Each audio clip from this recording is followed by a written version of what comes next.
John Riel Casimero may pasabog 2 araw bago ang laban kay Kyonosuke Kameda, Team Naoya Inoue bilang nababala raw sa ring IQ na taglay ni Junto Nakatani. Narito ang buong kwento.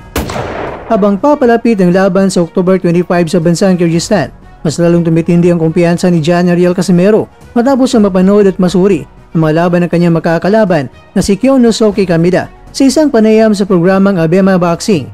Ipinahayag ng dating 3 Division World Champion ang kanyang obserbasyon at plano para pabagsakin ng Japanese contender. At ayon kay Casimero, pinag-aralan na niya ng mabuti ang mga nakarang laban ni Kameda, partikular na ang laban nito ni Luis Neri at ni David Picasso. Mula sa kanyang pagsusuri, lumitaw umano ang malinaw na mga kahinaan ng Hapon. Nakikita ko na may ng katawan niya, lalo na sa mga suntok sa katawan at pati pa nga niya, madaling tamaan. Alam ko kung saan ko siya pupuntiryahin. Payag ni Casimero na may halong kumpiyansa at paninigurado. Dagdag pa ng Filipino fighter, tila magiging madaling laban ito o easy fight lang para sa kanya ang laban ito. Para kay Casimero, dala niya ang karanasan at lakas ng wala pa si Kameda, kaya tinaasahan niyang makakamit niya ang knockout victory. Ito ay magiging laban na magtatapos ng knockout, ani ni Casimero habang nakangiti, nagpapahiwatig na tiwala sa sarili. Yun pa man, hindi nakatakas sa usapin ang isyong kinaharap ni Casimero noong nakarang taon na kung saan siya ay nagkaroon ng problema sa kanyang timbang. Ipinaliwanag niya na hindi umano ito dahil sa kapabayaan kundi sa sirang timbangan na kanyang ginamit. Bagaman nahirapan siyang habulin ng timbang, inamin niyang nagsumikap siya hanggang sa uling sandali upang maabot ang limitasyon. Ginawa ko ang lahat pero sa 1 libra na lang talaga ang hindi ko naibaba. Anya, sa pagkakataong ito, tiniyak ni Casimero na wala nang magiging problema sa timbang. Sa pagkakataong ito, tiniyak ni Casimero na walang magiging problema sa timbang. Matapos ang kontrobersiya sa timbang, inamin ni Casimero na labis siyang naapektuhan, di lamang sa pisikal kundi sa emosyonal. Marami umano sa kanyang makaubayan ang bumatiko sa kanya sa social media dahil sa insidenteng iyon. Ang daming nagbash sa akin, parang kinalimutan nila lahat ng pinaghirapan ko para sa Pilipinas.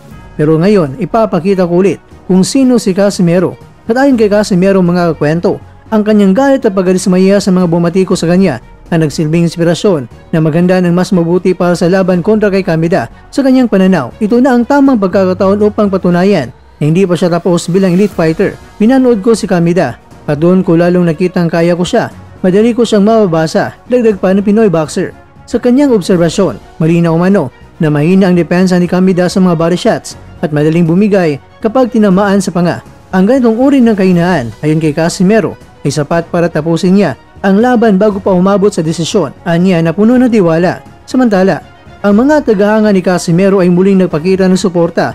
Muasang may babalik ng kanilang idolo ang kanyang dating sigla at reputasyon bilang knockout artist. Para sa marami, ito ang laban na maaring magbukas muli ng pintuan para sa mas malaking pagkakataon, kabilang na ang matagal na inaasam na showdown kontra yan kay Naoya Inoue. Sa pagtatapos ng panayam, tumingkad ang mensahe ni Casimero na handa siya hindi lamang upang babagsakin si Kameda, kundi upang patunayan sa buong mundo na isang pagkakamali sa timbang ay hindi hadlang sa pagbabalik ng isang tunay na kampiyon. Ngayon, walang excuse. Sa laban ito, makikita nila ulit ang tunay na kwadwalas, yan ang sabi ni Casimero. Samantala, habang papalapit na ang inaasang super fight sa pagitan nina Naoya Monster Inoue at ni Junto Nakatani, unti-unti na lumalabas ang respeto at pag-iingat mula sa kampo ng undisputed World Super Bantamweight Champion. Sa isang panayam sa YouTube channel, inamin ng dating 3 Division World Champion at ngayon ay nasa oat na gym trainer na si Azuma Higashi na malaki ang paghahanga at pag-ingat nila sa kakayahan ni Nakatani. At ayon kay Higashi, kakaiba ang estilo ni Nakatani sa loob ng ring, unpredictable at mahirap basahin ang kanyang mga galaw. Ang masuntok ni Nakatani ay dumarating mula sa iba't ibang mga anggulo. Kapag masyado mong binabantayan ang kaliwang hook, bigla siyang gagawa ng ibang diskarte, paliwanag ni Higashi. Dagdag pa niya, ang tunay na sandata ni Nakatani ay hindi lamang lakas o bilis, kundi ang kanyang mataas na boxing ring IQ. Napakatalino niyang boksingero. Kapag nakita niyang hindi komportable ang kalaban, doon niya agad sinasamantala. Ginagawa niya ang mga bagay na ayaw mong mangyari sa loob ng ring. Wika ni Higashi na nagsabing ito ang isa sa mga dapat pagandaan ni Inoue.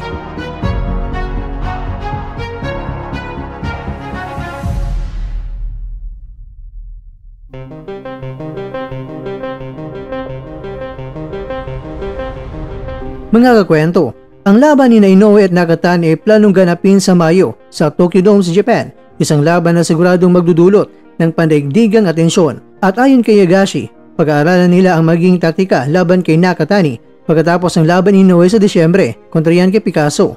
Kung matuloy ito, ang maging laban ng dalawang Japanese World Champions na priyong nasa kasagsagan ng kanilang karera at ayon sa marami, posibleng maging isa sa pinakamalaking laban sa kasaysayan ng Japanese boxing. Kaya naman kakwento, kanino ka? Kay Junto Nakatani o di kaya kay Inoue Naoya?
Bro og kilotonon oy.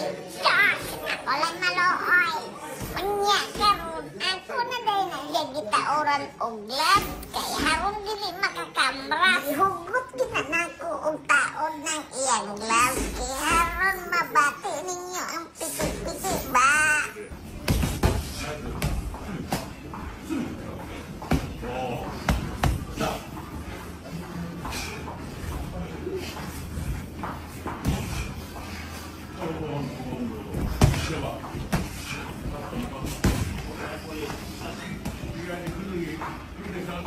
Agay.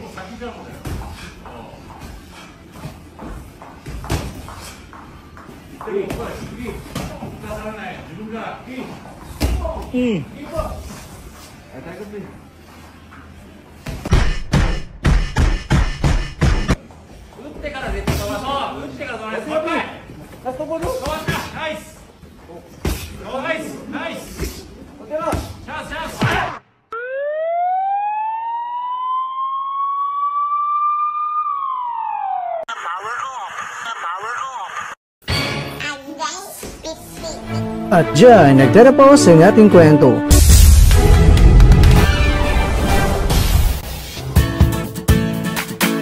Maraming salamat mga kakwento sa inyong panonood. Pero baka naman mga kakwento ay nagustuhan niyo po ang kwento natin ngayon.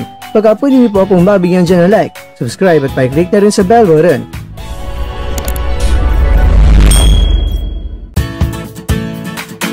Pero bago tayo tatapos mga kwento, syempre, shoutout po muna tayo dyan sa ating mga kakwento. Kay kakwentong Kiko YouTube TV, kay kakwentong Orlando Samson, kay kakwentong Joseph Pagagnan, at kakwentong nanonood ngayon, shoutout sa iyo dyan. Bueno, hanggang dito na po muna ang ating kwentuhan, at abangan nyo na po ating susunod na video. At dito na po yan sa isang channel na kung saan maaring ito'y mga kwentong di pa na kwento sa inyo.